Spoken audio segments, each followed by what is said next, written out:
Magandang hapon, teammates. Ako si Sheila Salaysay at ito ang PTV Sports. Encouraging every Filipino to live happy and healthy with Meg Sioson sa Live Better.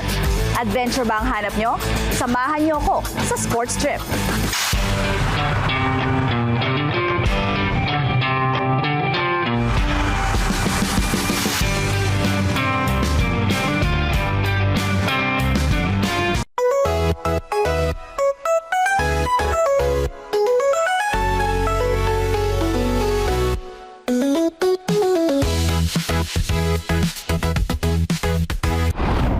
Sa pagpasok ng bagong taon, hanap nating mga Pinoy ay kakaibang indoor activities.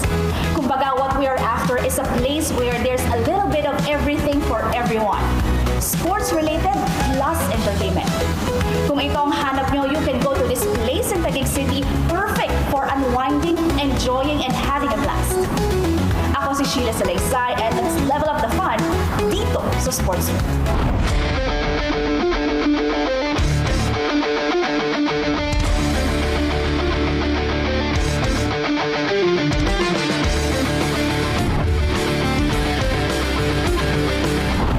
Kwentuhan tayo kung anong meron dito sa Entertain Bowling. Makakasama natin ang operations manager nila na si Sir Jomar Bonggaling. Hi, Sir Jomar. Well, Sir Jomar, saan ba nakuha yung concept ng Entertain Bowling? Actually, galing po siya talaga sa Saudi.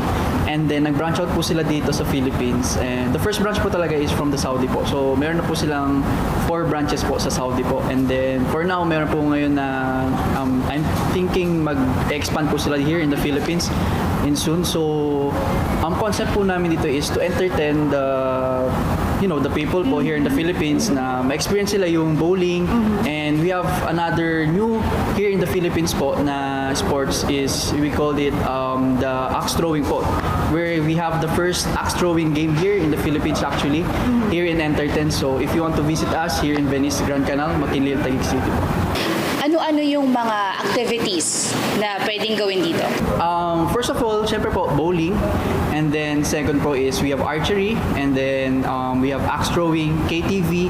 And then we have din po na shooting games like arcade games po na shooting master and then passman gun po. So, ilan taon at sino yung pwedeng maglaro dito sa Entertain? As much as 7 years old po, enough po, kung kaya na po mag-ano na po ng bowling, mag-handle na po. And we have naman po na magtuturo naman po here ng paano maglaro po ng mga bowlings and other activities here po.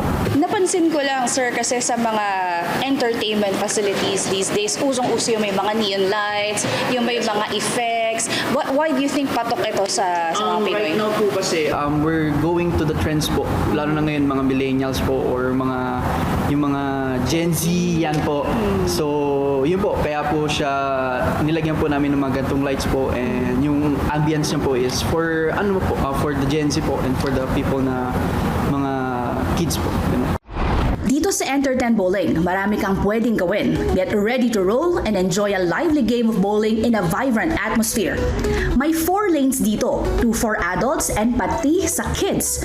At ang kakaiba dito, may effects ang lanes. Very creative and adds excitement sa paglalaro. From playing solo to group, pwede dito. At syempre, hindi kami papahuli ni JB. Nag-enjoy kami kahit hindi kami nag-strike. At may LED screens din sila dito. Kung may gusto kayong ipag-greet o message habang naglalaro, pwede nilang i-up sa wall. Sunod na ginawa namin is axe throwing and archery. Dagdag challenge dito kasi madilim at nakaproject ang target sa wall. Si Lance ang staff na nagturo sa amin paano gawin. Hold the bow and arrow, hanapin ang target, and fire. Matapos ang archery, sinubukan naman namin the first in the Philippines, ang axe throwing. At pinakita muna sa amin ni Lance paano gawin to. Nakakakaba to kasi first time kong makahawak ng axe pero sa unang beses, malapit sa bullseye agad. Kaya lang yung mga sumunod na subok, hindi na nakatama. Pero ito, muntik na. And it's JB's turn naman. Kailangan ng tamang hawak sa axe, tamang angle, at timing. Meron ding billiard table dito at may naabutan kaming grupo na naglalaro at G naman silang magpakuha. Kung kakaibang games naman ang hanap nyo, mayroon din sila dito. Shooting games tulad ng Fast Man Gun and Shooting Masters. At syempre, hindi namin pinalagpas ni JB to. Kailangan mo ang maghulog ng barya dito. At nakakailang rounds na si JB. I concede, ang galing niya sa laro na to. They also have several KTV rooms available. This is perfect for you and your friends kung mahilig kayong kumanta. It has a soft lighting, exudes a comfortable and relaxing ambience. At syempre kung pagod ka na, meron silang restaurant where you can buy food and drinks. From waffles and chicken to burger and fries at mga pika-pika, meron sila dito. Entertain Bowling can also handle events. All you need to do is send them a message in their social media page. Kaya kung gusto nyo ng kakaibang activities, both for kids and adults, dito kayo magpapareserve.